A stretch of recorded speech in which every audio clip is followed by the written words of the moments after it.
कारण तिथे फेल्युअर माझ्यासाठी ऑप्शनच नव्हता. I did not have plan B.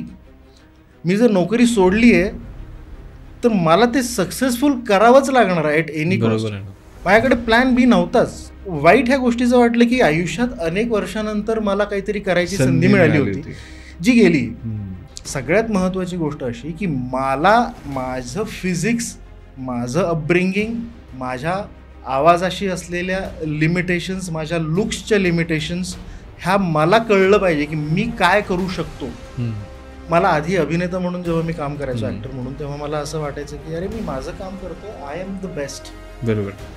मी माझं काम केलं बस, मला काही फरक नाही पडत. मी फायनान्शियल संघर्ष करतोय का, मी स्ट्रगल करतोय का, किंवा मुंबईत जातोय मला राहायला घर नाही ना. दिस इज युअर चॉईस. तुम्ही मुंबईत जाण्याआधी विचार करायला हवा की मी पुढे काय करणार आहे. त्यांचा आवाज फक्त बोलताना आहेच तुमचं काही. हो, अगदी खणखणीत. येस. एक ऑब्झर्व केलंय मी, पण नाटक जे करतात त्यांचे आवाज खूप असे दमदार असतात. त्यांना सवय असते, म्हणजे असं 10 लोकांमध्ये शेवटच्या रांगेपर्यंत पोहोचला पाहिजे ना तुमचा आवाज. बरोबर आहे. तर सर, याच आवाजाने आपण पॉडकास्ट स्टार्ट करूयात. वेलकम आहे तुमचं. धन्यवाद. सर्वप्रथम पॉडकास्टवर बोलवतो म्हणून खरंच बोलवल्याबद्दल तुझे मनपूर्वक आभार. नाही सर, उलट आम्ही वेट करत होतो. मी तुम्हाला सांगितलं की मागच्या संडेलाच. नाही मला असे बरेच फोन आले मला की पॉडकास्टवर या, पण मी वाटच बघतोय अजून त्यांची. नाही, आणि तू बोलवलंस त्याबद्दल तुझे आभार. खरं तर प्लेजर आहे माझ्यासाठी, कारण तुमच्यासारखी व्यक्ती आमच्या शोवरती आली ही मोठी गोष्ट आहे आमच्यासाठी. I am also honoured. Thank you. Yes. तर सगळ्यात आधी तुमची जर्नी ऐकूयात आपण. ओके. नक्की. माझा जन्म मराठवाड्यातला, धाराशिव, म्हणजे आधीचं उस्मानाबाद. ओके. एका शेतकरी कुटुंबात माझा जन्म झाला.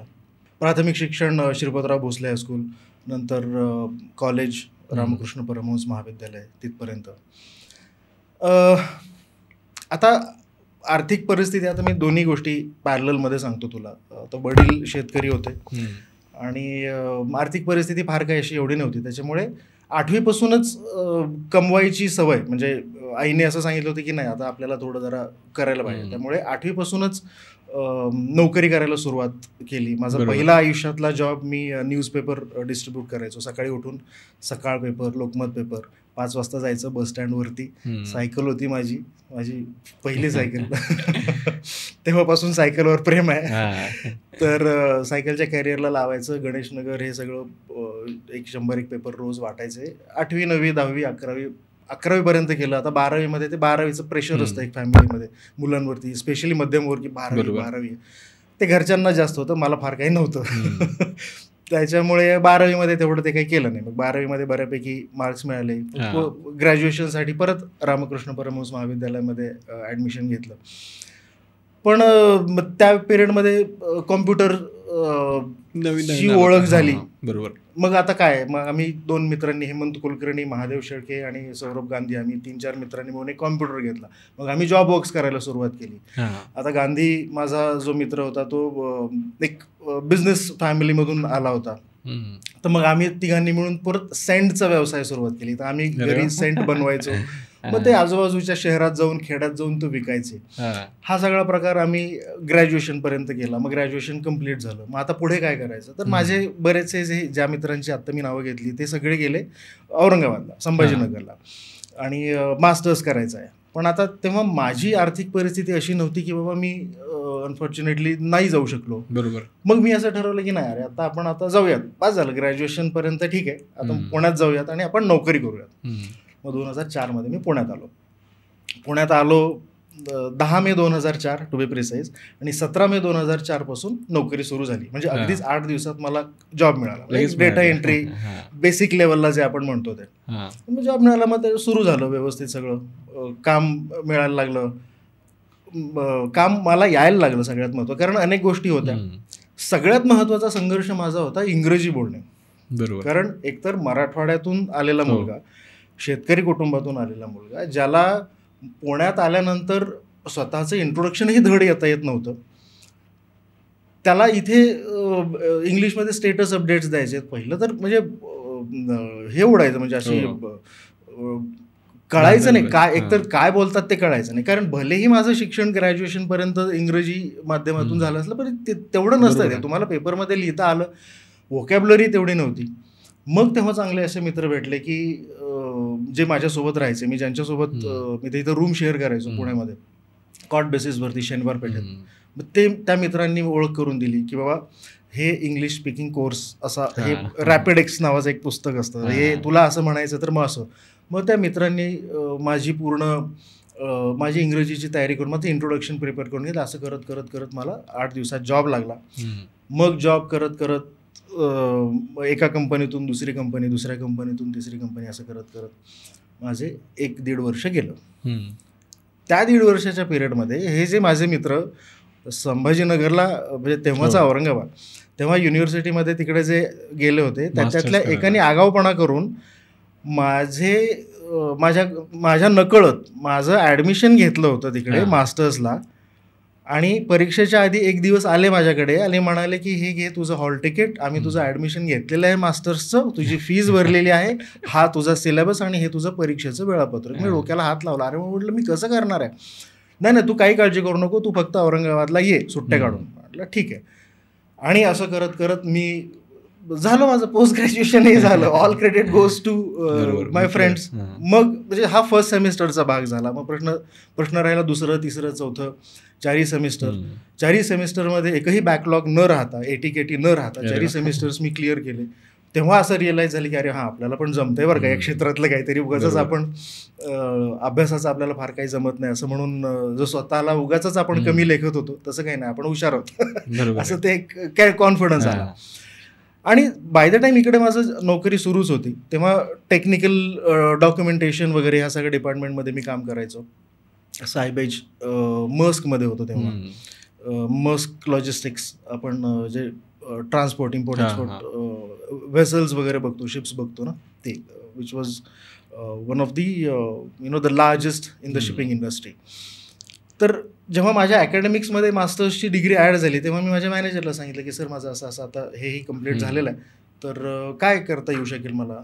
तर म्हणे की अरे या डिपार्टमेंटमध्ये रिक्वायरमेंट आहे, जरा ट्राय करून बघ बरं. तोपर्यंत मी इकडचा अभ्यासही झाला होता, मग त्याच्यासाठी वेगळा संघर्ष होता. आता खरं सांगायचं म्हटलं तर ज्या गोष्टी कॉलेजमध्ये दुर्लक्षित केल्या होत्या त्या सगळ्या गोष्टी मला परत वाचायला लागल्या ती नोकरी मिळवण्यासाठी किंवा त्या डिपार्टमेंटमध्ये शिफ्ट होण्यासाठी. बरोबर. आणि यावेळी वाचताना बर्डन नव्हतं कोणाचं किंवा मला एवढे मार्क पडणार आहेत का, मला ते पाठ होईल का नाही. यावेळी ती जिद्द होती की नाही मला तिथपर्यंत जायचं आहे, मला त्या डिपार्टमेंटमध्ये सिलेक्शन झालंच पाहिजे. 6 इंटरव्ह्यू झाले साहेब. बापरे. 5 इंटरव्ह्यू. हो 5 मी एकाच कंपनीमधून दुसऱ्या डिपार्टमेंटमध्ये जेव्हा तुम्हाला शिफ्ट व्हायचं असतं तेव्हा इंटरनल डिपार्टमेंटमध्ये तुमचे इंटरव्ह्यूज होतात. 5 वेळा रिजेक्ट झालो, पुन्हा प्रयत्न केले. 6व्या वेळा ते म्हणले की अरे ठीक आहे, हा करतोय प्रयत्न, ह्या गोष्टी जमत नाहीत, एवढं तू कर.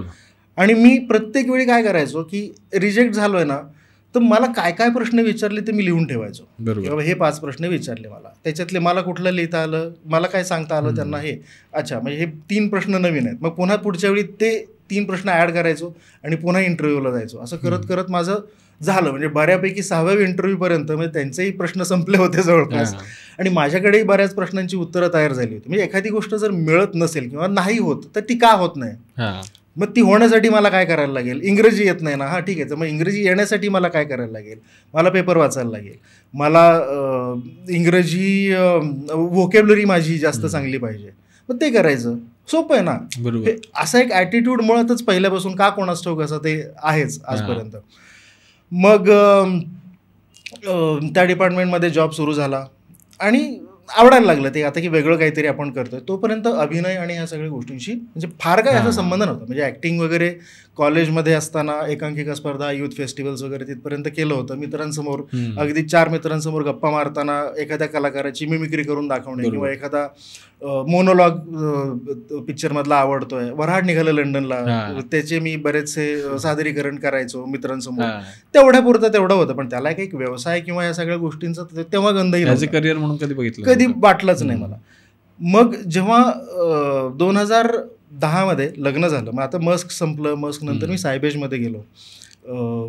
सायबेज सॉफ्टवेअर्स जे कल्याणी नगरला आहे.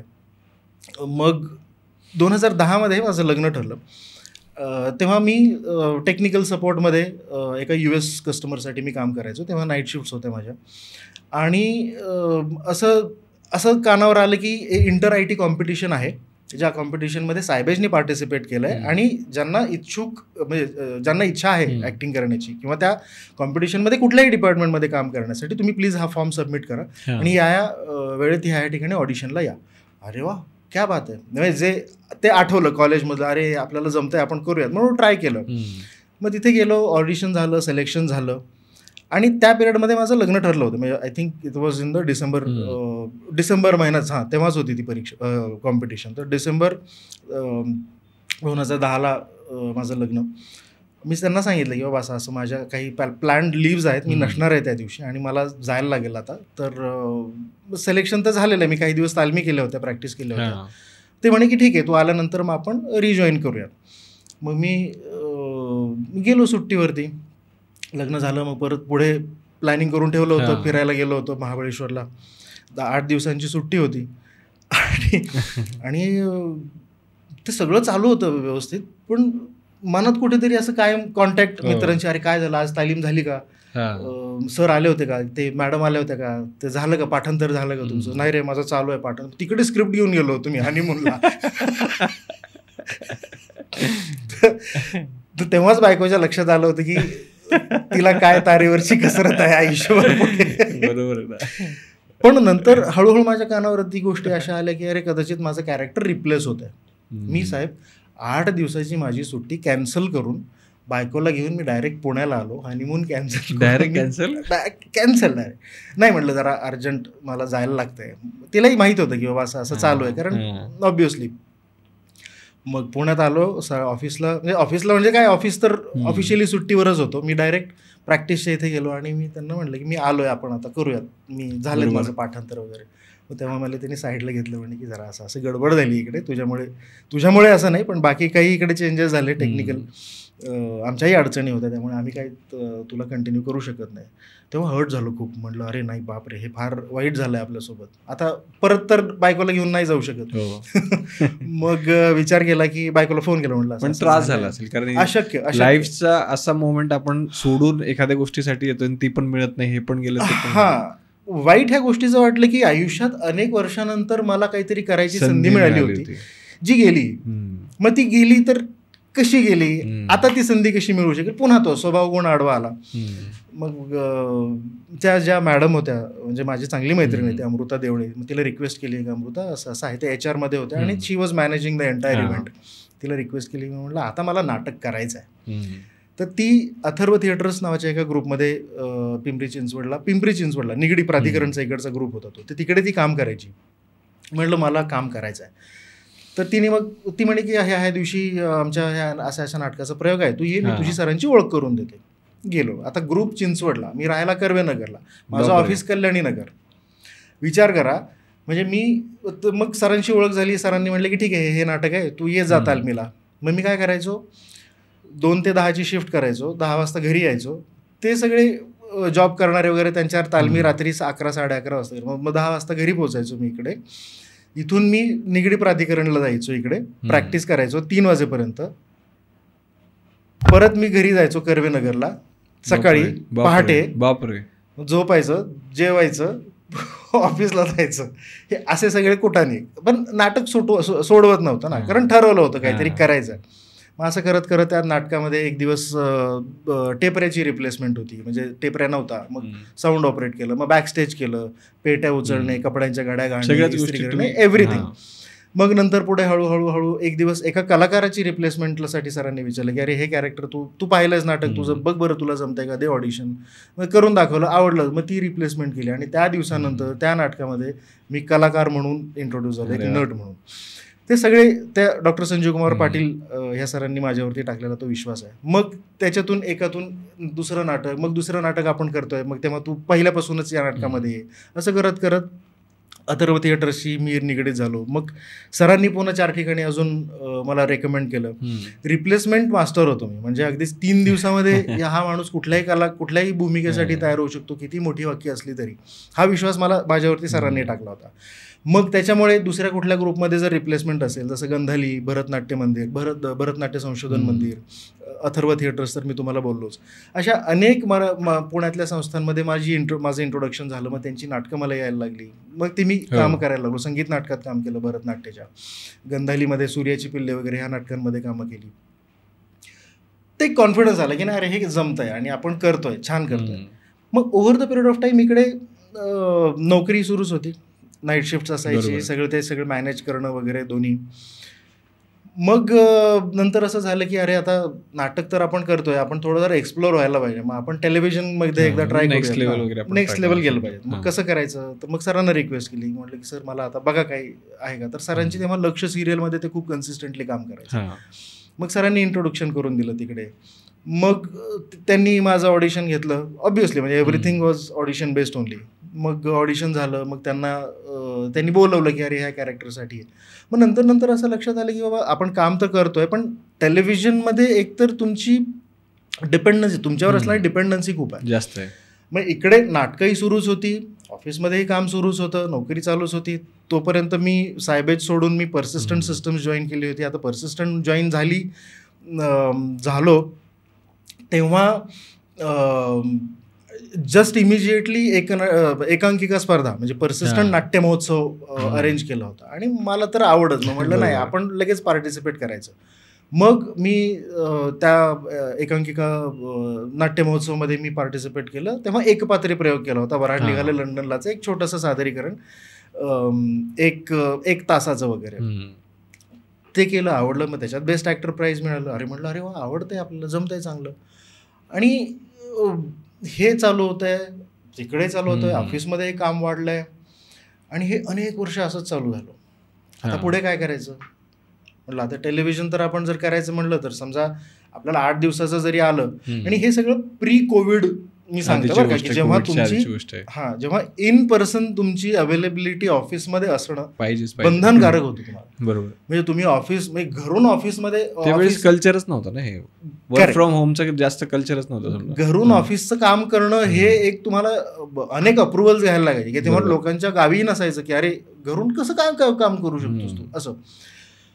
तर त्या पिरियडमध्ये अनेक गोष्टींसाठी प्रयत्न केले. किंवा मुंबईत जर जायचं असेल तर काय करता येऊ शकेल, मुंबईचा प्रोजेक्ट मिळेल का, कारण नोकरी सोडता येत नव्हती, बरोबर, सोडू शकत नव्हतो because of one or the other काय म्हणतात त्याला, फॅमिली रिस्पॉन्सिबिलिटीज, की बाबा नाही आता सोडलं सगळं आपण वाऱ्यावर आणि आता आपण पुढं चाललोय असं नाही करू शकत प्रत्येक वेळेला. म्हणून ते एक जबाबदारीची जाणीव होती की नाही. तोपर्यंत मुलंही झाली होती 2. आणि मग असा विचार केला की नाही आता आपण थांबूयात, बघूयात काही दिवस ट्राय करून बघूयात. कारण इकडे कामही मिळायला लागली होती, कॉन्फिडन्स होता की बाबा नाही पुढच्या 6 महिन्याची विजिबिलिटी आहे आपल्याला. ठीक आहे, नोकरी सोडली, डायरेक्ट सोडली. मग त्यावेळेस कारण तो टाइम आला होता ऑब्व्हियसली, कारण मॅनेज करणं शक्य नव्हतं. पण मॅनेज करणं शक्य नव्हतं म्हणण्यापेक्षा की मला ज्या गोष्टी एक्सप्लोर करायच्या होत्या त्या इंडस्ट्रीबद्दलच्या, म्हणजे आता थिएटर तर मला बऱ्यापैकी सगळे ॲस्पेक्ट्स कळाले होते तोपर्यंत. जर आपण टेलिव्हिजनमध्ये म्हणतो तर की नेमकं काय असतं काम, वेब सिरीजमध्ये कशा पद्धतीचं काम केलं जातं, किंवा टेलिव्हिजनमध्ये ॲड फिल्म्सचं काम कसं मिळतं, त्याच्या ऑडिशन्स कुठे चालतात, कसं असते त्याची ऑडिशन प्रोसेस, हे तुम्हाला तिथे असणं बंधनकारक होतं. जेव्हा तुम्ही मुंबईबद्दल जेव्हा तुम्ही म्हणता की बाबा बॉलिवूड हब आपण जसं असं म्हणतो ना, तर मग फिल्म्स वगैरे ह्या सगळ्या गोष्टींचं ऑडिशन तुम्हाला कसं मिळणार, कुठे मिळणार, कोणाशी बोलायचं, भेटायचं. तेव्हा असं मोबाईलवरती ऑडिशन पाठवणे ही कन्सेप्टच नव्हती. तेव्हा तुम्हाला इन पर्सन प्रोडक्शन हाऊसला जाऊन भेटावं लागायचं. आरामनगरमध्ये रांगा असायच्या या सगळ्या गोष्टींच्या, तुम्ही जर पाहिलं असेल तर, म्हणजे की वेगवेगळे स्टुडिओज होते ॲड्सचे वगैरे, ते सगळं बघायचं होतं. म्हटलं ठीक आहे आता हे डेडिकेटेड नोकरी करून ह्या सगळ्या गोष्टी करणं शक्य नव्हतं. म्हणून नोकरी सोडली, मुंबईत गेलो. आणि 2018-19ची गोष्ट, तोपर्यंत कामं मिळायला लागली. मी प्लॅन पूर्ण केला होता.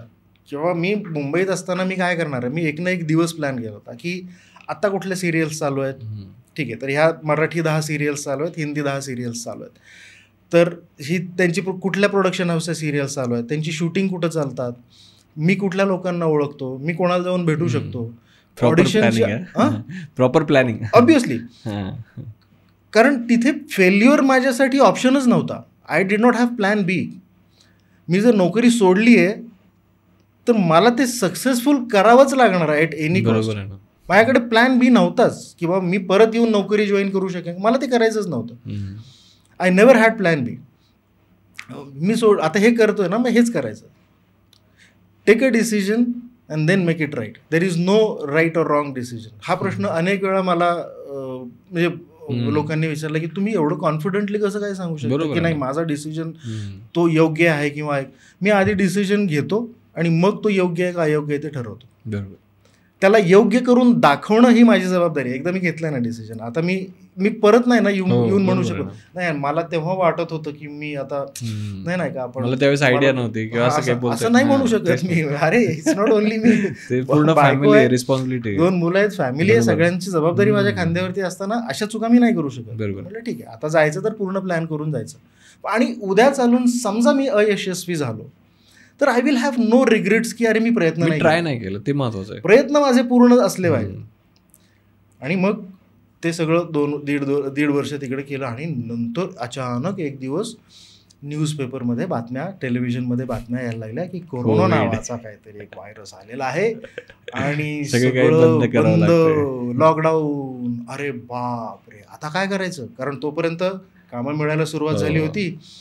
आधीच्या केलेल्या कामाचे पैसे येणं बाकी होतं, पुढच्या कामाचे वेध लागले होते आणि थांबलं सगळंच थांबलं. काय करायचं काय पुढे? बरोबर. मग पुण्यात वापस आलो आणि जेवढं होतं संचित तोपर्यंतच ते हळूहळू संपायला लागलं. काहीच नव्हतं ना, कारण तुम्ही काहीच करू शकत नव्हतं कोणी, म्हणजे ते सगळ्यांसाठीच तीच कंडिशन होती, सगळी परिस्थिती. म्हटलं अरे बापरे आता काय करायचं? बट देन आय टूक अ पॉज. मी म्हणलं की नाही अरे this is the time I think I should revisit the decisions. आपल्याला फक्त वाट बघायची आहे का? आता आपण वाट बघू शकतो का की बाबा ही इंडस्ट्री कधी चालू होईल? कारण तेव्हा व्हिजिबिलिटी नव्हती. मग आपल्याकडे असलेल्या टेक्निकल नॉलेजचा यूज करून पण अर्थार्जन आता आपण करू शकतो का? तर नक्कीच करू शकतो. मग मित्रांनी सपोर्ट केला. 1-2 मित्र सोबत आले आणि मग सगळ्यांनी सांगितलं की नाही आपण टेक्निकल स्किल्स तुझ्या वापरून आपण काहीतरी वी कॅन डू समथिंग.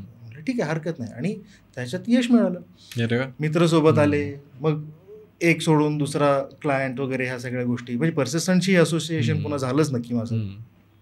ह्या सगळ्या गोष्टी करत असताना आधी जे लॉकडाऊनच्या आधी मुंबईत जाऊन जे पेरलं होतं, रोज ऑफिसमध्ये इंट्रोडक्शन देऊन, रोज नवीन ऑडिशन्स देऊन ते उगवायला लागलं हळूहळू.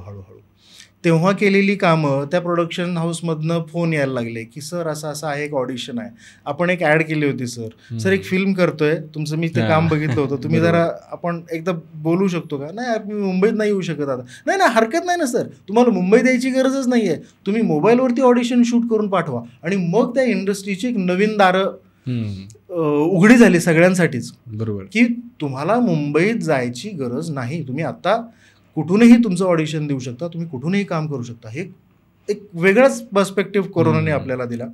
आणि मग कामं जेव्हा यायला लागली तेव्हा असं लक्षात आलं की नाही अरे आता आपल्याला हे सोडणं शक्य नाही आणि आपण जे मेहनत घेतली आहे ते फळ मिळत आहे, तर I think I deserve to be there. बरोबर.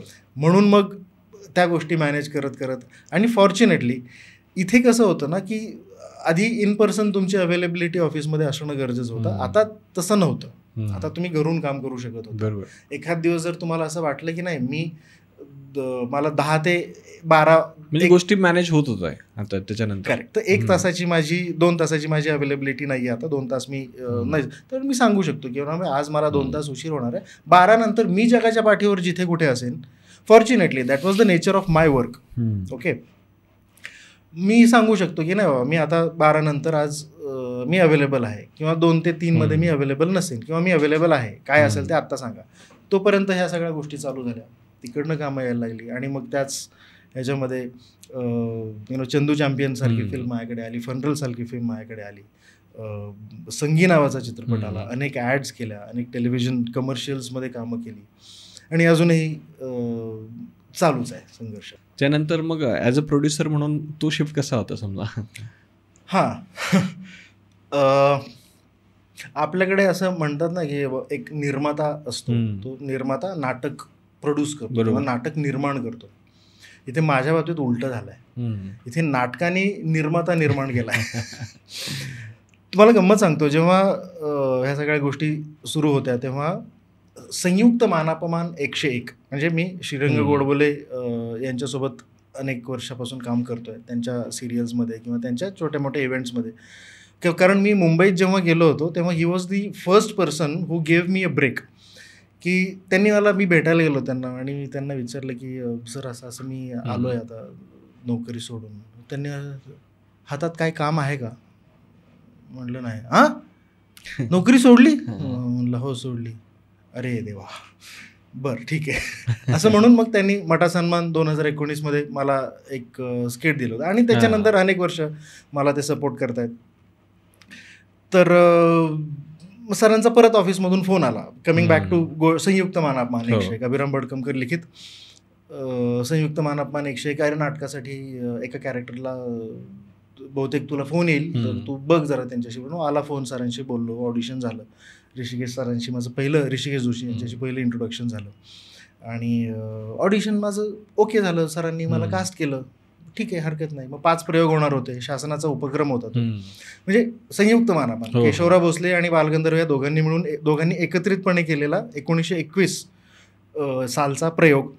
त्या नाटकाची महती काय, तो का झाला प्रयोग, त्याचं ग्रँजर काय लेवलला होतं, त्याची कारणं काय, मग ते घडत असताना काय काय घडलं. कारण 2 equally well established singers, actors and म्हणजे ऑपोनंट्स ऑफ इच अदर, म्हणजे एकमेकांचे प्रतिस्पर्धी पण तेवढं. म्हणजे आता टाटा आणि बिर्ला किंवा पेप्सी आणि कोला असं या लेवलचं.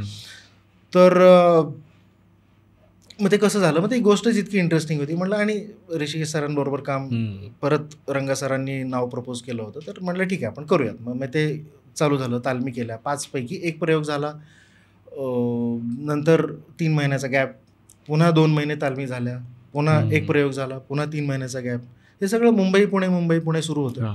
आणि नंतर 2 प्रयोगानंतर असं सांगितलं की नाही अनफॉर्च्युनेटली पुढचे 3 प्रयोग होऊ शकत नाही. आय वॉज लाईक ओके ठीक आहे हरकत नाही. ह्या सगळ्या पिरियडमध्ये 1 वर्षाचा काळ गेला होता. बापरे.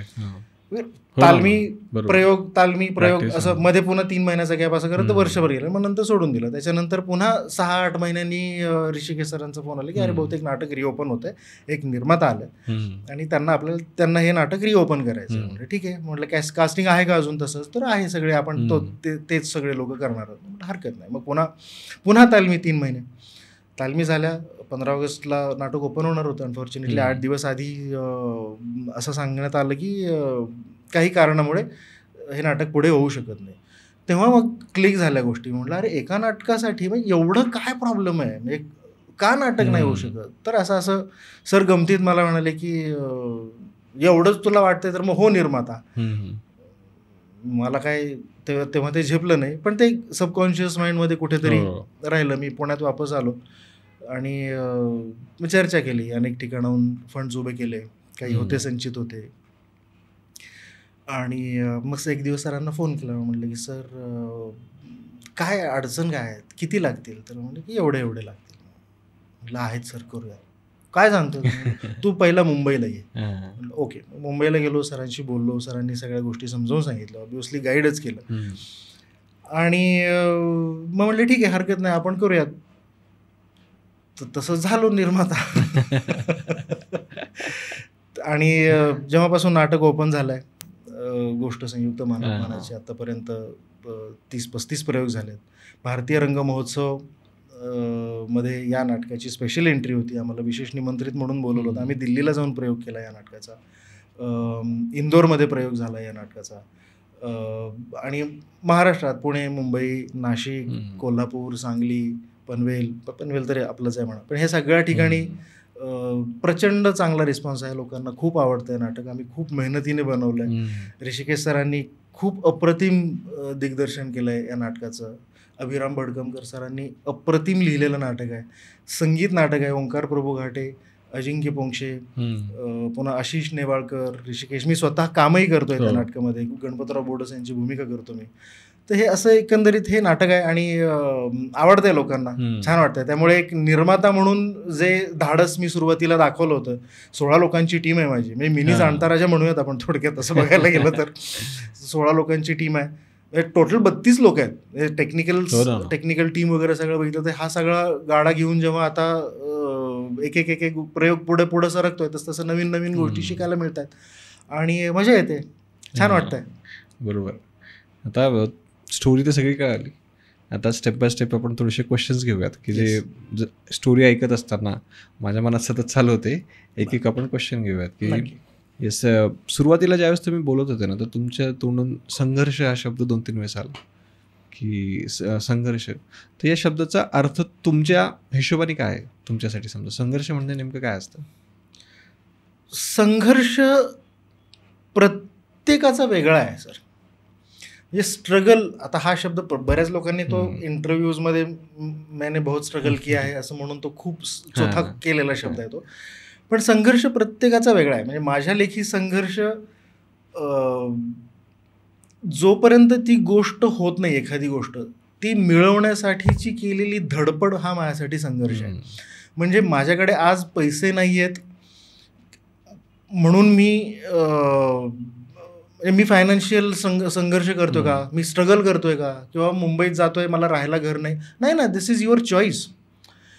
म्हणजे तुम्ही मुंबईत जाण्याआधी विचार करायला हवा की मी पुढे काय करणार आहे, तर तुमचा संघर्ष लिमिटेड होतो. मुळात सगळ्यात महत्त्वाची गोष्ट की तुम्हाला संघर्ष कुठे करायचा आहे हा तुमचा चॉईस असतो प्रत्येक वेळेला, तो तुम्ही ठरवायचा असतो तुमचा संघर्ष. मला कायम हाच संघर्ष आवडतो की मी काम मिळवण्यासाठी मी काय करतोय, मी कुठे झोपलोय, मी प्लॅटफॉर्मवर झोपलोय का, मी कुठे रेकॉर्डिंग स्टुडिओमध्ये केलंय का, तो माझ्यासाठी संघर्ष नाही आहे. That is the process. आणि जर तुम्ही ती प्रोसेस एन्जॉय करता तर मग तुम्ही त्याला संघर्ष कसं म्हणता? बरोबर. एक तर तुम्ही एन्जॉय करा, नाहीतर कंप्लेन करा. बरोबर आहे ना? जर तुम्ही एन्जॉय करताय ती गोष्ट तर मग तुम्हाला संघर्ष नाही आहे ना. तो संघर्ष काय आहे तुमचा? तुम्हाला ज्या इच्छित ठिकाणी जाण्यापर्यंत जी काही तुमची धडपड आहे, त्याच्यासाठी करावा लागणारं तुम्हाला इंटरनल स्वतःमध्ये जे काही बदल आहेत किंवा शिकणं असेल, त्या शिकण्यासाठीची धडपड असेल, तो संघर्ष आहे. असा संघर्ष मी अनेक वेळ केला आहे. सगळ्यात महत्त्वाचं मगाशी जसं बोलताना म्हणालं की इंग्रजी बोलता येणं, हा माझ्यासाठी मी खूप संघर्ष केला आहे. त्याच्यासाठी माझ्या मित्रांनी लिटरली मला फटकारवलंय, पण आता मी अस्खलित इंग्रजी US UK ॲक्सेंटमध्ये बोलू शकतो. अरे वा, छान. अगदी मराठी सुद्धा तसं पाहायला गेलं तर एक लहेजा असतो. म्हणजे जेव्हा तुम्ही मराठवाड्या, मी अगदीच काही कोणाबद्दल, पण एक प्रत्येक, आणि मला वाटतं की मराठी भाषेची ती गंमत आहे, ती ब्युटी आहे की कोल्हापूरचा माणूस मराठी वेगळी बोलतो, बेळगावचा माणूस ते मराठीच बोलतात, मराठी वेगळे बोलतो, मराठवाड्यातला माणूस वेगळीच मराठी बोलतो. इकडे तुम्ही जळगाव साईडला जर तुम्ही गेले तर तिकडे ते वेगळंच असतं ते सगळं. तर हा जो एक मदर टंग इन्फ्लुएन्स आपण म्हणतो ना, पण पुण्यासारख्या ठिकाणी जेव्हा तुम्ही मराठी बोलता तेव्हा तुम्हाला जज केलं जातं बऱ्याच वेळेला. तुमच्या पहिल्या 2 वाक्यावरून तुम्हाला सांगतात इथले पुणेकर, तुम्ही साजरा का समजू, तुम्ही मराठवाड्याचे का? पहिला दुसरा प्रश्न. जेव्हा असा प्रश्न 4 वेळा यायला लागला तेव्हा माझ्या लक्षात आलं, अरे नाही, काहीतरी चुकतंय. I should not sound different. मला वेगळं काहीतरी वागून नाही जमणार, वेगळं मला यांच्यासारखं इथं बोलता आलं पाहिजे. मग मराठी MTI काढण्यासाठीचा माझा जो स्ट्रगल होता तो झाला. कारण सुरुवातीला आम्ही असंच बोलायचो की त्याला काय लागत आहे, आपल्या गावाकडं नाही का. मग हे सगळं इथपर्यंत येण्यासाठीचा तो संघर्ष होता. ते this is what I say की तुमचा संघर्ष तुम्ही चूज करता, you have to choose it wisely. बरोबर. त्यानंतर ज्यावेळेस समजा अशी एखादी चॅलेंजिंग सिच्युएशन येते, जसं तुमच्या आयुष्यात बऱ्याच वेळेस आलं, मग त्यावेळेस तिचा सामना कसा करायचा? की समजा एखादी गोष्ट आपल्या आवाक्या बाहेरची पण करायची तर आहे, मग अशा वेळी काय केलं पाहिजे? Never have plan B. कारण जर तुमच्याकडे प्लॅन बी असेल ना, तर most likely you are going to follow on plan B only. You should only have plan A and make it work. Simple. Do whatever it takes. समजा in the worst case तुम्ही fail झालात ना, तर काय होईल?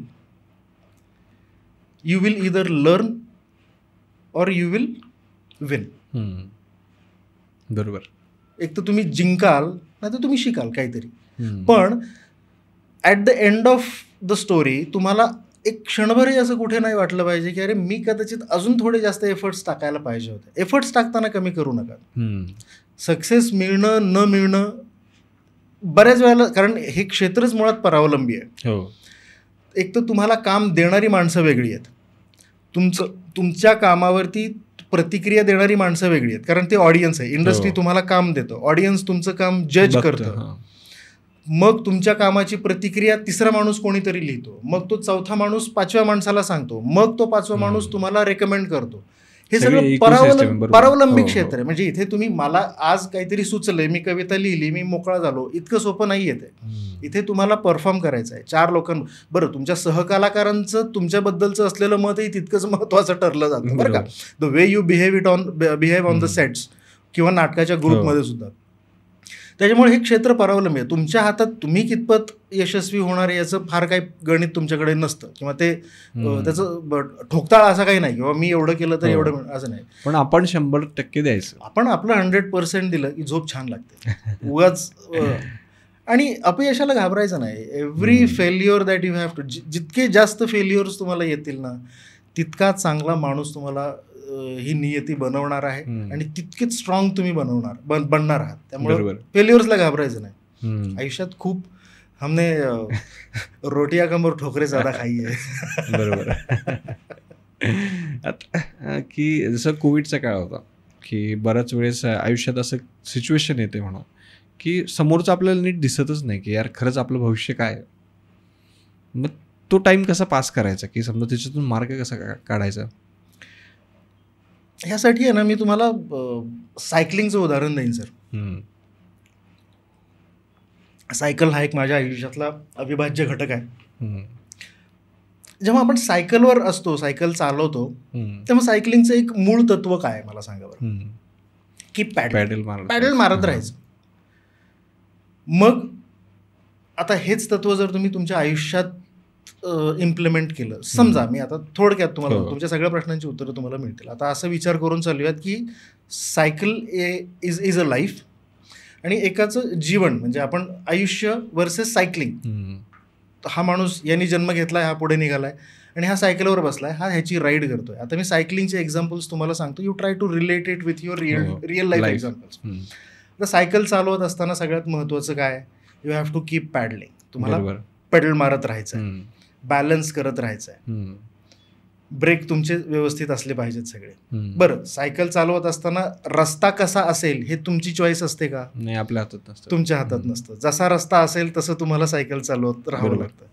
बरं, कधी खड्डा येईल हे तुम्ही प्रेडिक्ट करू शकता का? नाही.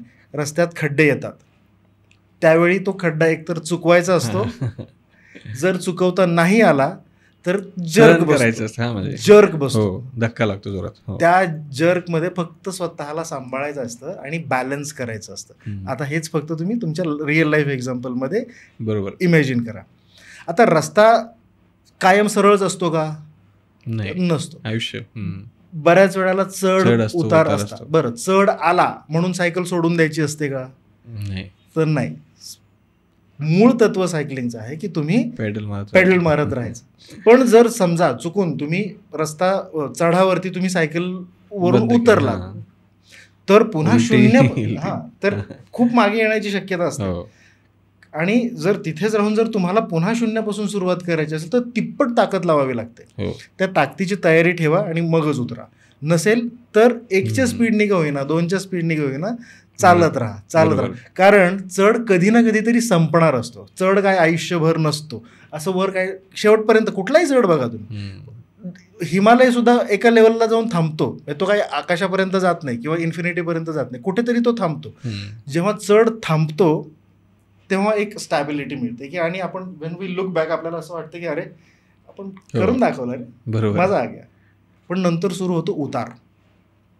उतारावर तुम्हाला एफर्ट्स घ्यायचे नसतात, कारण ते फ्लो मिळत जातो समजा. कारण आजपर्यंत तुम्ही घेतलेल्या श्रमाची ती पावती असते, त्याचं ते फळ तुम्हाला पुढे मिळत असतं. मग उतारावरती तुम्ही फक्त बॅलन्स करायचा असतो. कमीत कमी एफर्ट्समध्ये एफर्ट्स तुम्हाला तुमची उतारावरती तुम्हाला तुमची एनर्जी वाचवायची असते, कारण पुढे एक वेगळा चढ तुमची वाट बघत असतो. बरोबर आहे. या उतारावर जर तुम्ही बॅलन्स व्यवस्थित ठेवलात तर पुढचा चढ 25 ते 30% ऑलरेडी ह्या स्पीडमध्ये तुमचा सर झालेला असतो. त्यामुळे हे गणित आहे सगळी. म्हणजे ह्या सगळ्या गोष्टी जर तुम्ही तुमच्या रिअल लाईफ एक्झाम्पल्समध्ये कम्पेअर केलात ना, तर तुम्हाला सगळ्या प्रश्नांची उत्तरे मिळून जातील. तुम्ही जसं म्हणालात ना की जेव्हा कठीण परिस्थिती येते काय, तर तेव्हा फक्त टिकून राहणं ह्या इंडस्ट्रीमध्ये किंवा कुठल्याही आयुष्यामध्ये टिकून राहणं फार गरजेचं आहे. तुम्ही टिकून राहिलात ना तर तुम्ही नक्की कुठे ना कुठेतरी पोहोचता, यशस्वी होता. त्यामुळे पॅडल मारत राहायचं, उतरायचं नाही, सायकल सोडून द्यायचं नाही, नेव्हर गिव्ह अप. म्हणजे ट्राय करत राहायचं. म्हणजे ते आपण म्हणतो युद्धभूमी सोडायची नाही, अजिबात नाही. ओके. आता तुम्ही एक चांगले कलाकार सुद्धा आहात, तर मला थोडंसं ॲक्टिंगबद्दल विचारायचं आहे की जर समजा एखाद्याला चांगला ॲक्टर व्हायचं असेल तर काय केलं पाहिजे, म्हणजे कुठल्या गोष्टी त्याने इम्प्लिमेंट केल्या पाहिजे किंवा काय केलं पाहिजे? मला असं वाटतं ना की जर तुम्हाला ॲक्टर व्हायचं असेल ना तर तुम्ही सगळ्यात पहिलं तर ते करत राहिलं पाहिजे. म्हणजे इट्स अ प्रॅक्टिस. ओके. म्हणजे तुम्ही जितकं ते जास्त प्रॅक्टिस करता, जितकं जास्त घासता, तितका चांगला नट किंवा तितक्या बारकाव्या, तितक्या मायन्यूट डिटेल्स त्या फील्डमधल्या. आता every field has their own dynamics. आता अभिनय क्षेत्राबद्दल जर आपण म्हणतो तर मी मगाशी जसं म्हणाले, हे परावलंबी क्षेत्र आहे. तर तुम्हाला ते काम करता आलं पाहिजे, वेगवेगळे कॅरेक्टर्स तुम्हाला ते निभावता आले पाहिजे.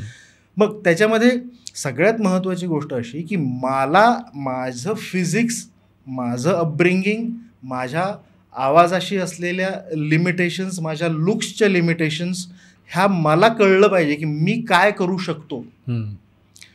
मी आत्ता गौरव मोरेसारखं टाटा करू शकतो का? नाही करू शकत, कारण तो ते करू शकतो. त्याचे प्लस पॉईंट वेगळे आहेत. माझ्याकडे आहेत का तेवढे केस? आता आहेत ते, पण आता किती दिवस राहतात कोणच ठाऊक.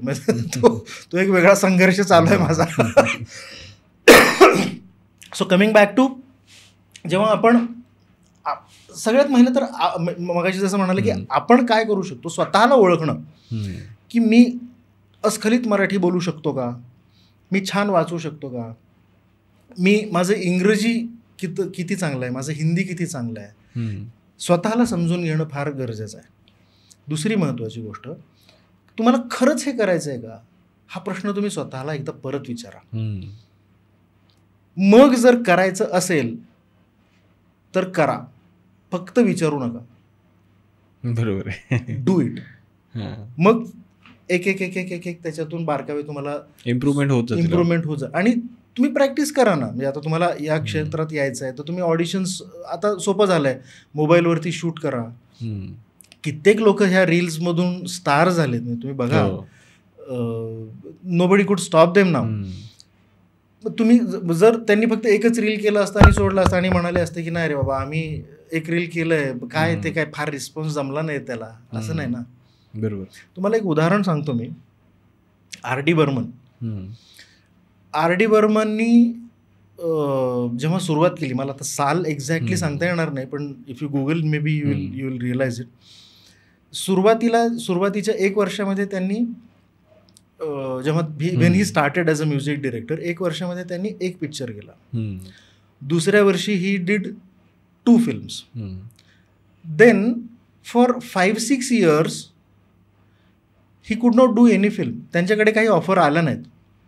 नंतर 8व्या वर्षी 11 फिल्म्स केल्या. 12व्या वर्षी ही was the only music director की त्या पिरियडमध्ये 5 पिक्चर एका वर्षात करणं ही फार मोठी गोष्ट म्हणली. म्हणजे you are a busy music director. त्यांनी 12-12, 15-15, 20-20 फिल्म्स एका वर्षामध्ये केलेल्या आहेत.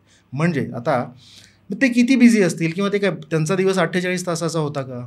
तर नाही, त्यांचाही दिवस 24 तासाचा होता ना. मग ते एवढे फिल्म्स कसे करू शकले? कारण ज्या मधल्या 8 वर्षाच्या पिरियडमध्ये त्यांच्याकडे जेव्हा ते काम नव्हतं तेव्हा ते काम करत नव्हते का? ते करत होते. Every day he was making new tunes, every day he was working, every day he was producing music.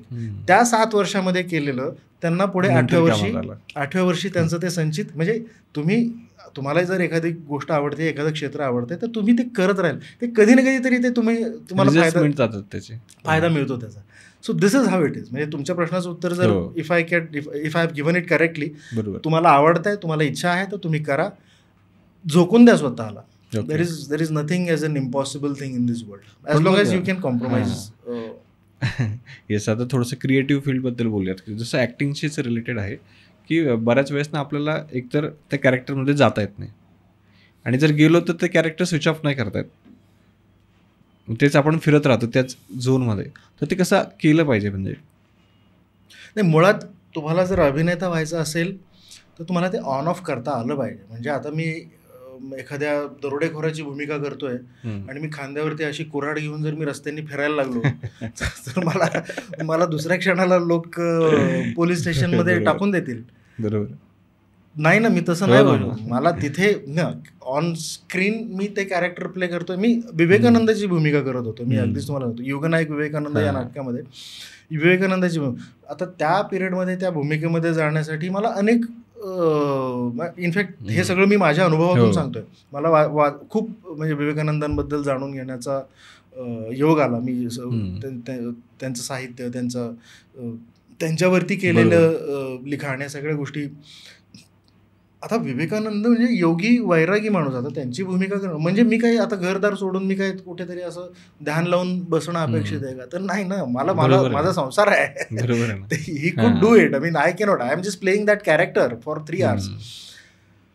पण तो विचारांचा इम्पॅक्ट कुठेतरी चालू असतो सबकॉन्शियस लेवलला चालू. ते ऑन ऑफ तुम्हाला करता आलं पाहिजे. म्हणजे विंगेमध्ये मी जर जाऊन असं म्हटलं की नाही, अरे तुम्ही धावपळ काय करताय, मी स्वामी विवेकानंद आहे, नाही लोक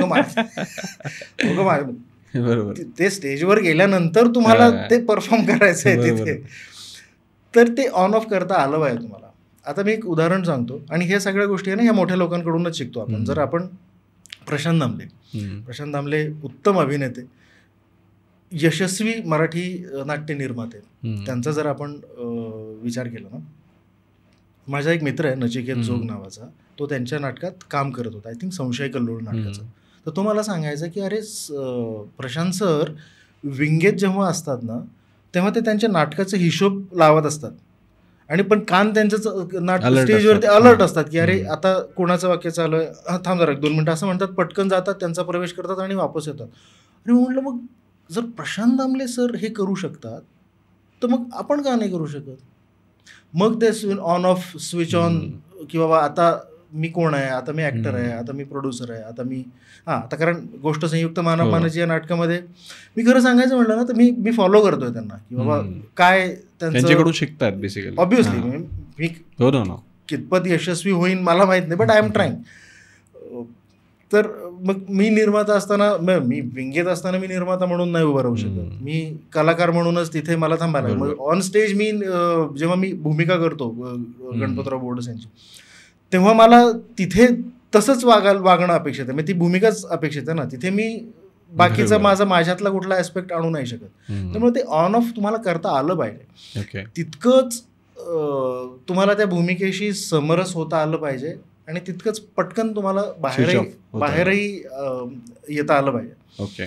आता ॲज अ ॲक्टर आणि ॲज अ प्रोड्युसर काय मेजर चेंज झाला तुमच्या लाईफमध्ये, किंवा काय गोष्टी चेंज झाल्या आजूबाजूच्या? मला एक वेगळा पर्स्पेक्टिव्ह मिळाला ह्या पूर्ण क्षेत्राकडे बघण्याचा. अगदीच खरं सांगायचं म्हटलं तर मला आधी अभिनेता म्हणून जेव्हा मी काम करायचो, ॲक्टर म्हणून, तेव्हा मला असं वाटायचं की अरे मी माझं काम करतोय, आय एम द बेस्ट. बरोबर. मी माझं काम केलं बस, मला काही फरक नाही पडत. मग त्या सेटवरती एखाद्या प्रोजेक्टमध्ये किती वेगवेगळे डिपार्टमेंट्स इन्व्हॉल्व्ह असू शकतात, आणि ते सगळे किती इंटिग्रल पार्ट असतात त्या प्रोजेक्टचा, आणि ते किती महत्त्वाचा भाग प्ले करत असतात ना. ॲज अन ॲक्टर म्हणून तुम्हाला व्हिजिबिलिटी नसते, पण जेव्हा तुम्ही प्रोड्युसर किंवा एक थर्ड पर्सन म्हणून जेव्हा सगळ्या प्रोजेक्टचा आढावा घेतात, मॅनेजमेंट करतात, तेव्हा लक्षात येतं की अरे हा स्पॉट बॉय तितकाच महत्त्वाचा आहे. बरोबर. हा जो केटरिंगवाला आहे, जेवणाची क्वालिटी, ह्या सगळ्या गोष्टी सुद्धा, किंवा वेंडर आहेत आपले जे कोणी, माझा सोशल मीडियावाला माणूस आहे, किंवा माझे नाटकाचे मॅनेजर्स आहे, every person has an equal responsibilities बरोबर has equal responsibilities on their shoulder and they are an integral part of this project. त्यामुळे मला म्हणजे मी काय फार म्हणजे अगदीच असा हवेत होतो असं नाही, पण वाटायचं की नाही बाबा मला काय करायचं आहे मला बरोबर. पण तेव्हा असं लक्षात आलं की अरे जेव्हा सगळ्या प्रोजेक्टचा आढावा तुम्हाला मिळाला जातो ना, तेव्हा जबाबदारी वाढते मग तुमची. आता मी जेव्हा नट म्हणून काम करतो तेव्हा माझ्यावरती जबाबदारी जास्त असते की नाही अरे आई अंडरस्टँड की प्रोड्यूसर ने भाई क्या मेहनत किया होगा यहाँ तक प्रोजेक्ट को लाने के लिए, तो थोड़ा जरा अपने को रिटेक्स कम देणे पडेगी. बरोबर आहे. आता ॲज अ प्रोड्युसर म्हणूनच तुम्हाला विचारतोय मी की जसं काही लोकांचं असं म्हणणं असतं की मराठी नाटकांचं थोडंसं काय म्हणतो आपण कमी होतंय थोडंसं पाहण्याचं हे म्हणा किंवा काय, तर तुमचं काय मत आहे याच्यावरती सोशल मीडियामुळे फिल्म्समुळे? नाही मला असं वाटतंय म्हणजे ज्यांना माहीत नाही त्यांच्यासाठी सांगतो. आता मराठी रंगभूमीवर 35 ते 40 नाटकं चालू आहेत. 35 ते 40 व्यावसायिक नाटकाबद्दल बोलतोय मी फक्त. प्रायोगिक नाटकांबद्दल मी बोलतच नाहीये. प्रायोगिक नाटकांचं गणित तर वेगळंच आहे कम्प्लिटली. मग तुम्ही विचार करा 40 नाटकं पुण्या मुंबई सारख्या ठिकाणी, पुणे मुंबई नाशिक हे 3 जर आपण महत्त्वाची केंद्र मानली तर किती थिएटर्स आहेत आपल्याकडे पुणे मुंबईमध्ये. तसं बघायला गेलं तर आपण शनिवार रविवारच्या जरी गोष्टी केल्या तर शनिवार रविवारमध्ये किती स्लॉट्स मिळतात तुम्हाला. शनिवारी सकाळी 9 वाजता उठून कोणी नाटक बघायला जात नाही. मग 12 ते 12, 4, 7, 12, 4 आणि 9 ह्या जर गोष्टी तुम्ही विचार केला तर किती प्रयोग होऊ शकतात एका दिवसाला, किती नाटकं आहेत. अहो थिएटरची मारामारी आहे सर. तारीख भेटत नाही हा प्रॉब्लेम आहे. आणि मला असं वाटतं ना, आणि ज्या पद्धतीची नाटकं आता आली आहेत रंगभूमीवरती खरंच कमाल दर्जाची नाटकं आहेत. सगळीच नाटकं आहेत. म्हणजे आता कोणाचं नाव घ्यावं असा प्रश्न पडला आहे तसं बघायला गेलं तर.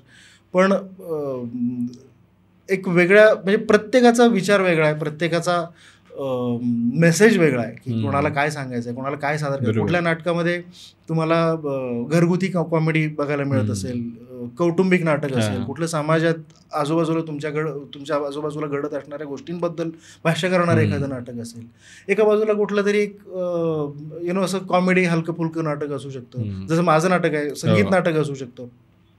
व्हरायटी आणि अनेक वेगवेगळी म्हणजे तितक्याच दर्जाची तितक्याच ताकदीची सगळी नाटकं आहे. त्यामुळे मराठी नाटक आता मला असं वाटतं की मजा येणार आहे. मराठी रसिक आणि मराठी रसिक आहे तितका. मी तुम्हाला सांगतो माझ्या नाटकाला एक धनंजय गोखले म्हणून गृहस्थ आहेत.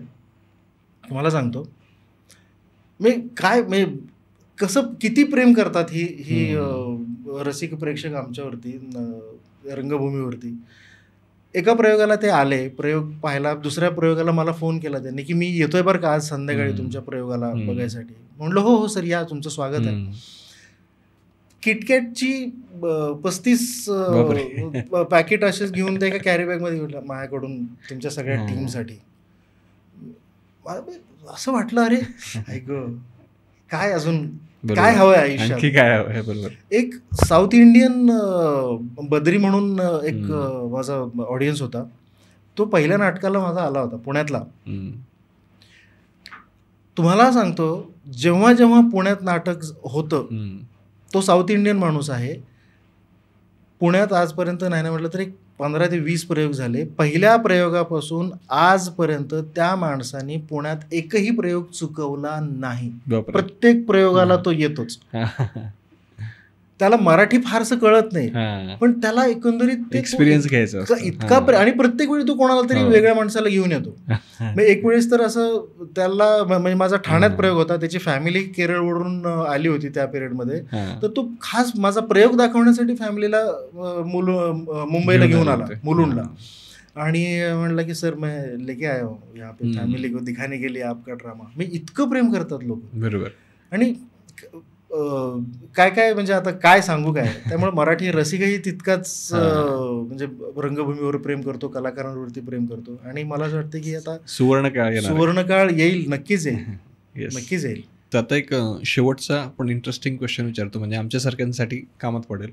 बरेच लोकांना असं म्हणत असतात की आम्हाला कोणी संधी देत नाही, किंवा काहींचं असं म्हणणं असतं की आम्हाला कोणी गॉडफादरच नाही. तर मग अशा लोकांसाठी तुमची काय ॲडवाईस असेल? मग कुठलीही इंडस्ट्री असू दे, काय फरक नाही पडत समजा. नाही पण तुम्हाला आता खरं सांगू का, माझ्याकडे इतके लोक येतात ना कारण तुम्ही ॲज अ प्रोड्युसर म्हणून काम करता. हा, प्रोड्युसर तर आत्ताची गोष्ट आहे, पण जेव्हा मी ऍक्टर म्हणून काम करायचो या इंडस्ट्रीमध्ये, तेव्हा मला म्हणजे माझे मित्र, माझे नातेवाईक, माझ्या आजूबाजूला राहणारे माझे शेजारी, माझा मुलगा हा जरा हा तो आवाज चांगला का अर्षद वारशीत चांगला करतो बरं का, बघा की त्याला घ्या की एखाद्या तुमच्या नाटकात बिटकात काय असेल तर, किंवा अरे माझा भाऊ तो गाणं छान म्हणतो, दे ना त्याला एखादा चान्स दे ना. असं नसतं. This is not how it works. पण मुळात संधी आता बरं, जेव्हा मी सुरुवात केली तेव्हा कोणी माझ्यासाठी असं ताट घेऊन उभं नव्हतं की बाबा अरे आता शामराज पाटील येणार आणि मग घ्या शामराज, हे तुम्हाला तुमचे 4 रोल्स, हे तुमच्या 4 फिल्म्स, असं आता तुम्हाला ही 2 नाटकं वगैरे, असं नाही कोणी माझ्यासाठी थांबलं किंवा कोणासाठीच रादर थांबत नाही. तुम्हाला संधी क्रिएट करावी लागते. You have to look out for the opportunity. You have to be in the right place at the right time. आता ह्याची वेगळी बाजू आहे. आता राईट टाईम आणि राईट प्लेस हे कधी कळतं, जेव्हा वेन यू लुक बॅक, जेव्हा तुम्ही पास्टचे रेफरन्सेस देता तुम्हाला कळतं की तेव्हा then you can relate, then you can say की नाही I was in the right place at the right time. अरे पण त्याच्यासाठी यू कॅनॉट डिसाईड की हीच ती वेळ आहे आणि हाच तो क्षण आहे. You have to be everywhere, you have to be every time, you have to be alert, you have to be available. तुम्ही 100 ठिकाणी दगड मारले तर एक दगड बरोबर ठिकाणी लागेल ना. मी एकच मारणार आणि तो बरोबर ठिकाणी लागला पाहिजे अशी अपेक्षा तुम्ही कशी ठेवू शकता. बरं, सगळ्यात महत्त्वाचं म्हणजे तुम्हाला खरंच या क्षेत्रात यायचं आहे का. जर खरंच या क्षेत्रात यायचं असेल तर मग अडचण काय, प्रॉब्लेम काय, तो तुमचा प्रॉब्लेम आहे. म्हणजे समज तुम्ही म्हणाल की नाही मला नोकरी पण करायची आहे, आता मुळात आपला विषय हाच आहे कदाचित की बाबा नोकरी करून मी हे कसं केलं, तर तुम्हाला तुमचा संघर्ष चूज करता आलं पाहिजे. You have to choose your struggle wisely. मी तेच म्हणालो की मला कुठे फोकस करायचं आहे, मला हे खरंच शक्य आहे का, किंवा मग मला जर अभिनय क्षेत्रामध्ये मला काम करायचं असेल तर सगळ्यात महत्त्वाचं, मगाशी जसं म्हणाल तसं, माझ्या बाउंड्रीज काय आहेत, मी काय करू शकतो, किंवा माझ्यामध्ये जर मला वेगळ्या पद्धतीचं काम करायचं असेल तर ते ॲडॅप्ट करण्यासाठी माझ्याकडे तेवढं लर्निंग किंवा ह्या गोष्टी आहेत का आत्ता, तेवढं मी एफर्ट्स देऊ शकतो का, तेवढं मी डेडिकेशन त्याच्यासाठी देऊ शकतो का. वेगळी भाषा तुम्हाला शिकायची असेल, वेगळी शैली तुम्हाला शिकायची असेल, तुम्हाला समजा गुजराती कॅरेक्टर प्ले करायचा आहे, जो गुजराती माणूस मराठी इथे महाराष्ट्रात येऊन काम करतोय, तुम्ही तेवढं डेडिकेशन द्यायला तयार आहात का, तेवढा वेळ तुम्ही देणं तिथे गरजेचं आहे. तुमच्यासाठी तेवढं, तुमची इच्छा तुमच्यासाठी तितकी प्रायोरिटी आहे का, हा सगळ्यात महत्त्वाचा. बरोबर. आणि तुम्ही माझ्याकडे येऊन किंवा तुमच्याकडे येऊन असं नाही म्हणू शकत की बघ ना काय होतंय का, असं नसतं होत. ते तुमचं तुम्हालाच करायला लागणार आहे, तुम्हालाच जावं लागणार आहे, तुम्हालाच ऑपॉर्च्युनिटी. हां, मी हवं तर मी तुम्हाला गाईड करू शकतो. माझा जोपर्यंत आजपर्यंतचा अनुभव आहे की बाबा हे असं असतं, हे तुम्हाला एवढं करावं लागतं, हे तुम्हाला एवढं इथपर्यंत मिळतं, ह्या गोष्टी करा. हां, मी कॉन्टॅक्ट्सही देऊ शकतो तुम्हाला की बाबा ही 4 लोक आहेत जे कदाचित तुम्हाला काम देऊ शकतील. पण आता त्यांच्याकडे तुमच्यासाठीचं कॅरेक्टर असेल का नाही याची गॅरंटी माझी नाही आहे. मग तुम्ही तुमचा फॉलोअप करायचा, तुम्ही विचारायचं की बाबा नाही, मग तुमच्यासाठी तुम्हाला सूट होईल असं कॅरेक्टर मिळेल याच्यासाठी तुम्ही वाट बघायची. हा तुमचं प्रत्येकाचा आहे तो. त्याच्यामुळे ते मला असं वाटतं की आणि या निमित्तानं आजपर्यंत जे लोक माझ्याकडे आले, please don't get me wrong, मला तुमच्याबद्दल काही म्हणायचं नव्हतं. पण ओव्हरऑल सगळ्याच लोकांसाठी ते ॲडवाईस होते. ते ॲडवाईस आहेच नक्कीच. म्हणजे तुम्हाला खरंच करायचं असेल तर करा, म्हणजे तुम्ही करू शकता, फक्त तुम्हाला तुमचं. आणि कसं आहे की ज्याला करायचं असतं तो मार्ग शोधूनच घेतो. एक्झॅक्टली. व्हेरी वेल सेड. येस, व्हेरी वेल सेड. तर थँक्यू सो मच. आपली पहिली सेगमेंट संपली आहे, पण अजून थोड्याशा काय म्हणतो आपण मूड थोडासा रिफ्रेश करूयात. वेगवेगळे आपल्या सेगमेंट्स आहेत. तर सगळ्यात पहिली जी सेगमेंट आहे समजा ती आहे रॅपिड फायर. आता मी तुम्हाला काही क्वेश्चन्स विचारेल आणि त्यानुसार तुम्हाला आन्सर द्यायचे पटापट. ओके, पटापट. प्रयत्न करू नक्कीच.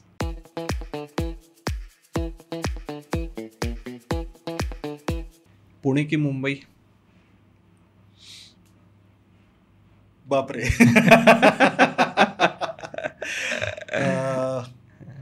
पुणे. ओके. संगी की चंदू चॅम्पियन? संगी. ओके, नक्कीच. ऑफिसची बॅग की शूटिंगची बॅग, कोणती जास्त जड वाटते समजा? नाही, जड कुठलीच वाटत नाही. जर मी ऑफिसची बॅग घेऊन मी ऑफिसला जात असेन तर ती तितकीच हलकी असते. ओके. आणि शूटिंगची बॅग घेऊन जर मी शूटिंगला जात असेन तर ती तितकीच हलकी असते. दोन्ही बॅग मी कधी उचलतोय त्याच्यावरती त्यांचं ओझं ठरतं. ओके. त्यानंतर आवडतं नाटक खूप आहे. एक सांगणं तरी पण एक जवळचं म्हणू शकतो किंवा असं काही नाही. नाटक आत्ता म्हणाल तर गोष्ट संयुक्त मानाप मानाची. बरोबर बरोबर. बालगंधर्व की केशवराव भोसले? नाही, या प्रश्नाचं उत्तर अवघड आहे, खरंच कठीण आहे. नाही, या प्रश्नाचं उत्तर मी नाहीच देऊ शकत. कारण दोघंही जेवढं म्हणजे आता अभिराम सरांच्या संपर्कात आल्यापासून किंवा या नाटकाच्या पूर्ण प्रवासामध्ये ऋषिकेश सरांकडून ते दोघंही महान होते, म्हणजे ग्रेट होते, म्हणजे कंपॅरिझन होऊच शकत नाही त्यांची. नाही, या प्रश्नाचं उत्तर मी नाही देऊ शकत. ओके. त्यानंतर तुमच्या वाईफसाठी एक छोटासा मेसेज. Thank you for everything. कारण म्हणू शकतो तिला मी. येस, त्यांनी सपोर्ट केला म्हणून मला असं वाटतं की ऑब्विसली तिच्या सपोर्ट शिवाय हे काहीच होऊ शकत नसतं, म्हणजे शकलं नसतं. आजही म्हणजे आत्ता इथे ह्या सगळ्या गोष्टी ज्या मॅनेज करतोय किंवा ह्या सगळ्या गोष्टी होते, ते कसं असतं ना, मी मगाशी जसं तुम्हाला म्हणालो की तुमचा संघर्ष तुम्हाला चूज करायचा असतो, पण जेव्हा आपण सपोर्ट सिस्टीमचा विचार करतो ना, तेव्हा आपण बऱ्याच वेळा असं म्हणतो की अरे नाही, माझे घरचे मला सपोर्ट नाही करत. पण तुला घरच्यांकडून काय सपोर्ट अपेक्षित आहे, त्यांच्या लिमिटेशन्स काय आहेत, त्या जर तुमच्या क्लिअर असतील ना. आत्ता माझी बायको हाऊसवाईफ आहे, ती जॉब नाही करत, तर मला फायनान्शियल सपोर्ट आहे का तिचा? ठीक आहे, मग should I B complaining about it? नाही, तू जॉब करत नाहीस ग, मला तू सपोर्ट नाही करत, तू जॉब कर ना. असं नाही ना, ती जॉब न करून सुद्धा अनेक पद्धतीनं तुला सपोर्ट करते.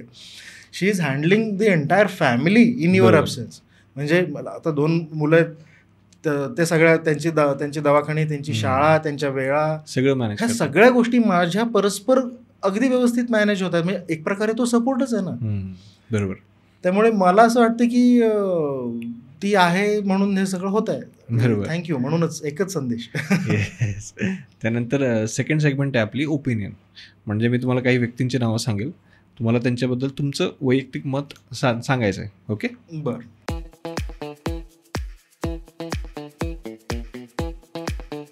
येस. सगळ्यात आधी आनंद देशपांडे सर. देव, विठ्ठल. मी कायम असं म्हणतो की पर्सिस्टंट सिस्टम्स हे पंढरपूर आहे. त्या पंढरपुरामध्ये AR4 ज्या मजल्यावरती आमचे आनंद सर बसतात, ते म्हणजे ते मंदिर आहे. आणि त्या मंदिरात माझं एकच विठ्ठल आहे. त्या विठ्ठलाचं नाव आहे डॉक्टर आनंद देशपांडे. येस. त्यानंतर निवेदिता सराफ. Favourite actress.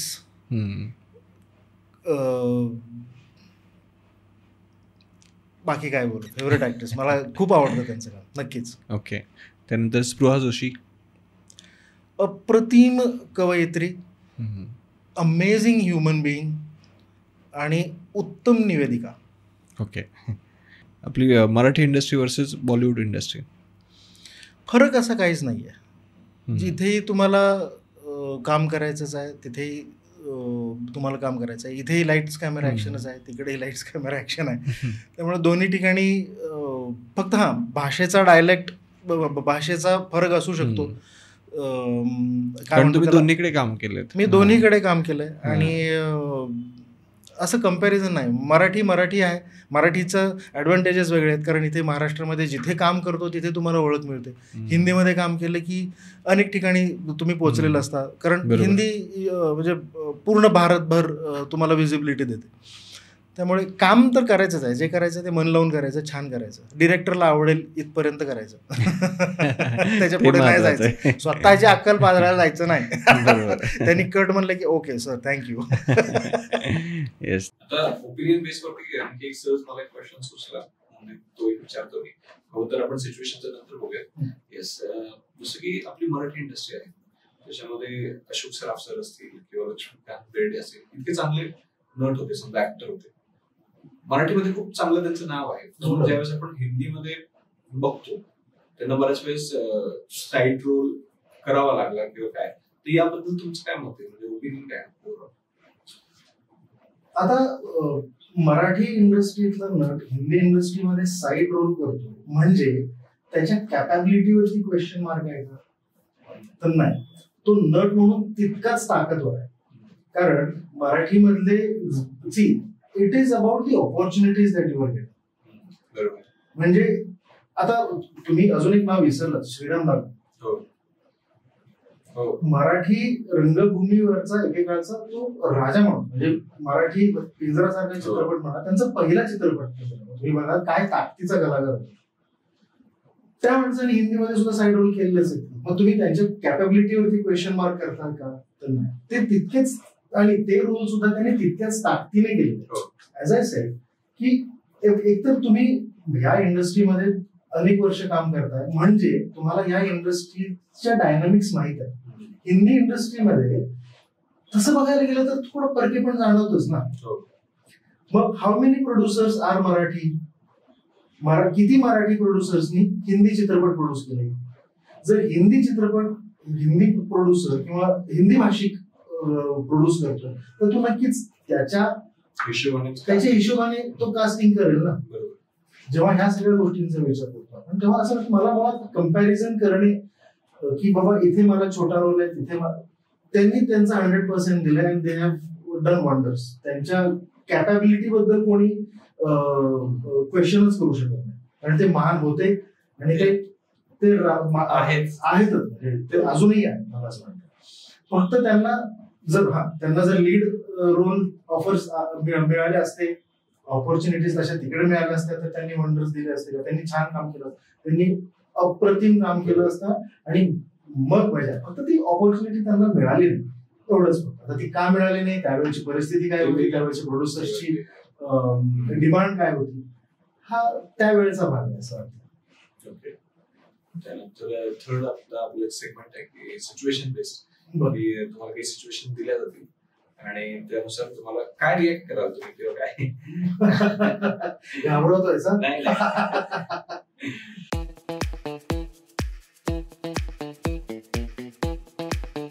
आता जसं तुम्ही नोकरी पण केलेली आहे बरोबर. जर समजा तुम्हाला स्वतःचा स्टार्टअप चालू करायचा असेल तर तो कुठल्या इंडस्ट्रीमध्ये असेल किंवा कशा टाईपचा तो असेल? मला याच एंटरटेनमेंट इंडस्ट्रीमध्येच मला वेगळं काहीतरी करायला आवडेल.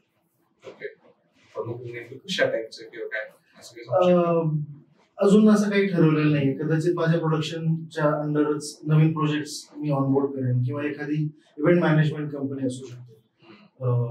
बट येस डेफिनेटली याचा अर्थ असा नाही की माझं जे काही टेक्निकल नॉलेज आहे जे आजपर्यंत मी शिकलोय शाळेत जाऊन कॉलेजमध्ये जाऊन किंवा ज्या 15-20 वर्ष IT इंडस्ट्रीमध्ये काम केल्यानंतर ज्या टूल्स अँड टेक्नॉलॉजीचा युज मला येतो, definitely everything will be use. पण मला असं आवडेल की या क्षेत्रात अजून जरा जास्त एक्सप्लोर करता आलं मला तर मजा येईल आणि मी जास्त एन्जॉय करेन. येस. आणि जर तुम्हाला स्वतःचा सिनेमा जर बनवायचा असला समजा तर तो कुठल्या जॉनरमध्ये असेल किंवा कुठल्या पिक्चर असेल समजा? अजून असं काही ठरवलेलं नाही खरं सांगायचं म्हणजे. तर पण नाही, जर असं एक स्पेसिफिक भावना अशी ठरलेली नाही. जी काही स्क्रिप्ट येईल आणि ती जर मजेदार असेल, एक छान संदेश देणारी असेल, ऑडियन्सला आवडेल असं जर मला कॉन्फिडन्स आला तर कदाचित आपण त्याचा विचार करूया. आता शेवटची सिच्युएशन की समजा तुम्हाला सायकल चालवायला आवडते बरोबर, तर असं कुठला देश आहे किंवा असं कुठलं राज्य आहे जिथे तुम्हाला सायकलने अशी सफर करायची? मला कुठेही जिथे शक्य तिथे. माझं डेस्टिनेशन ठरलेलंच नाही, मला ती जर्नी एन्जॉय करायला आवडतं. त्यामुळे तुम्ही म्हणालात मला की तू नेपाळला जाशील का, ओ जाईल सायकलवरती जाईल. तुम्ही म्हणालात मला की तू इकडे बीड साईडला जाशील का, हो जाईल ना. मला तो सायकलवरचा प्रवास एन्जॉय करायचा असतो. माझ्याकडे डेस्टिनेशन महत्वाचं नाहीच.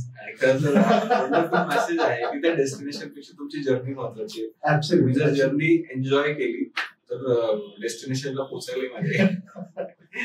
याच मेसेजने आजचा आपण एंड करूया. Thank you so much sir.